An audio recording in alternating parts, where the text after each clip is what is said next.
So welcome to Neurodiverse Spirituality. And in this session, we're going to discuss maintaining your focus. These are all things that have come out of the discussions that we've had, that we had last month, and we're going to tackle them over the coming year. What people talked about, keeping that focus and zoning out and problems with that. So just to say, we're going to have a presentation and then go into discussion in breakout rooms. So we talk about it in the context of spirituality. So we're talking about focus in prayer, in meditation or worship. And all of the, and in all contexts, focus can be a challenge to many neurodiverse people. Someone's referred to this as an executive function. You're keeping your attention on target. And just to say, in the image, there's someone reading,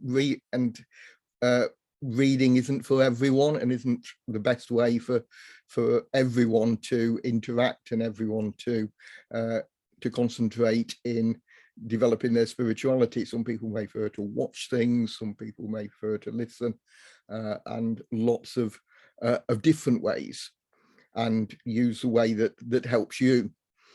But in whatever way you use it, whatever way you're attempting to develop yourself spiritually or to connect spiritually, we have the problem of distractions, and they can be both internal thoughts, which can be words or images, concepts. Sometimes people talk about an internal dialogue, and some people have a very hectic internal dialogue. Other people don't really know what you mean because they think more in pictures and images. But whatever those intrusive thoughts are, whatever those distracting thoughts are, sometimes we need to cut through them to maintain our focus, or we do need to cut through them to maintain our focus.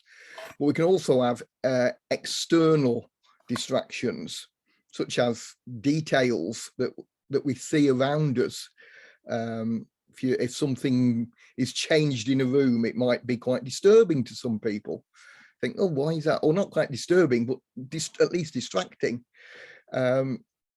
Or if a situation is overstimulating, that could be sensorily, could be emotionally, that you just feel overwhelmed by something. Music could be quite good at a certain level, but another level it could be overwhelming to you, for example. And all these things can distract us, can move us away from what we really want to focus on. And we often have to learn to gently turn our attention, and that can take quite a bit of practice. It's something that if you've done anything with meditation and mindfulness, you need that. You can learn that sort of self-compassion to realize, oh, I've been distracted, I'm coming back. I'm not gonna condemn myself for doing that or feel that I can't do this and I'm failing, but we bring our attention back on what we want to be thinking about, what we want to be listening to, what we want to be watching or taking part in. And it does take practice, it does take time. So just to say a little bit about some of these distractions. Yeah, so particularly say a little bit about particularly in a gathering, when you're doing something with more than yourself, a few other people, or a crowd of people. In something like this, in the image, you might feel that you need, or you may need to find your best position in that group.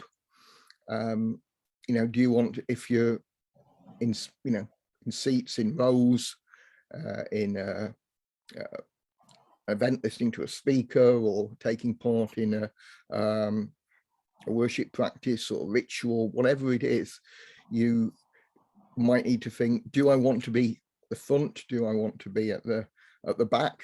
And there are pros and cons for everything. I'm someone, as Nets will tell you, that often prefers to be at the front. And some people find that embarrassing, but I find it less distracting because of the, I don't notice how many people are behind me, for example. But also there can be advantages. Sometimes I want to be at the back and far away from something that might be overstimulating. And also we might want to be able to get out easily. Another thing to think about. Also moving around, sometimes sitting, particularly sitting for a long time, taking part in something, can be quite distracting in itself. And I think that's why events where there's something short and changes of activity, changes of speaker can be really helpful. Listening to someone talk for over 20 minutes is quite difficult unless they're, you know, they've written a book on the subject or they're very good orator or something like that. And you may need to get up and move around. You may need to go out, you may need to, and standing up, pacing around, having that freedom to do that can help you concentrate. Sometimes people do something called STIM, self-stimulation.